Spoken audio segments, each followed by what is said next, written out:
because if you read some of the headlines, you'll see unemployment rate dropped 0.1%. I believe it went from 7.7 to 7.6%. Sure. You know, the Democrats are spinning this because this is the lowest unemployment rate has been since President Obama has taken office. And is the economy getting better, Jake? I mean, the unemployment rate's dropping. Well, no. I mean, to act like the economy is going to get better, from my perspective, being a guy that believes in the free markets, and that's where you really pull out of this, is relying on the private sector, not government. And we're going that opposite direction. We're relying on government. So I don't believe we're going to pull out of it.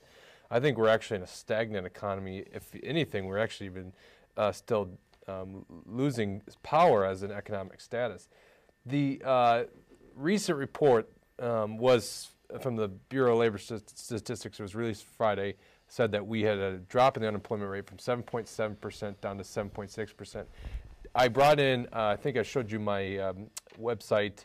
I posted an article on it. If Dallas could show the screen. Dallas, you want to pop that up? I do a little chart here. Okay, we had 88,000 jobs, but we actually had we have less employed individuals here today. So how does that rate drop? Well, it's actually sixth grade math. It's real simple to understand here.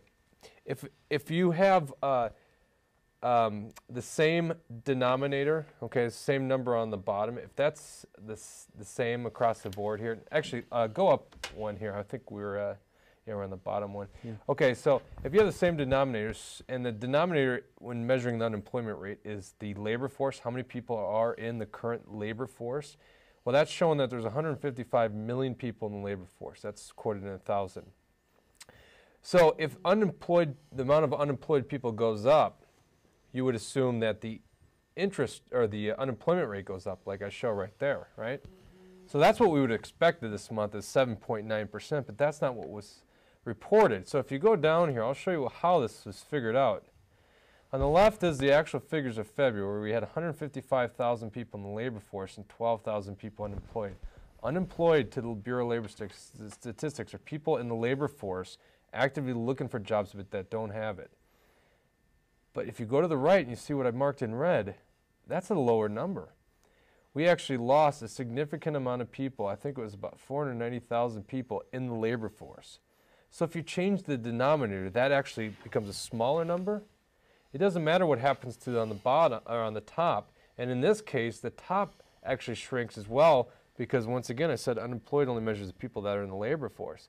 So if you're subtracting the amount of employed individuals from the overall labor force, which has shrunk itself, then you're going to have a smaller number. So here's how you cook the numbers, and all of a sudden it's 7.6%, and that's what they report. So yeah, the job numbers were terrible. We had 88,000 new jobs, but we lost more jobs in the economy. I don't have that figure, but if you go to my site, jdfunds.com, you'll see that.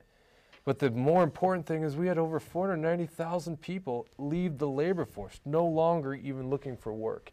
And so that's why those job numbers are real bad, and the markets understood that this last day, or on Friday.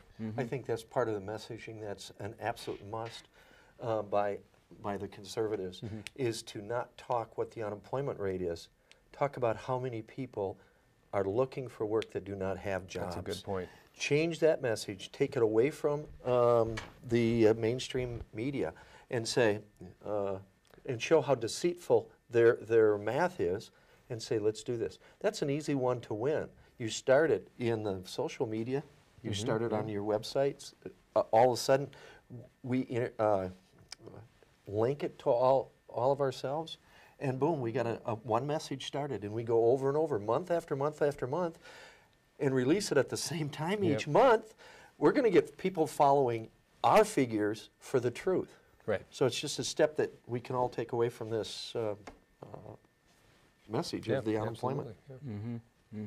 Well, Jake, you always bring up these numbers, and I like how you put them in simplified terms so that we can understand some of the things that are going on there. Did you hear, I heard on the radio or something today about the CPI, the Consumer Price Index for inflation, and how the federal government's talking about actually having a new formula on how to calculate. Do you know anything about this? Yeah, that'd be the, I think, third or fourth time that's happened in the last couple decades. 1980 and 1990 were two periods where they changed the way they measured CPI, the Consumer Price Index, and that's their measure of prices rising. And what they do is they exclude energy and food costs, which are two of the areas that we see the highest appreciation in price. So I would assume that what the government's going to do, the Bureau of Labor Statistics being the part of the government that reports those numbers, is find a way to maybe not report other parts of it or cook the numbers so it doesn't accurately reflect the price of the rise prices. Fortunately, my firm is now starting to track that on a quarterly basis, and I'll give people an actual idea of what your budget looks like and what those prices are doing.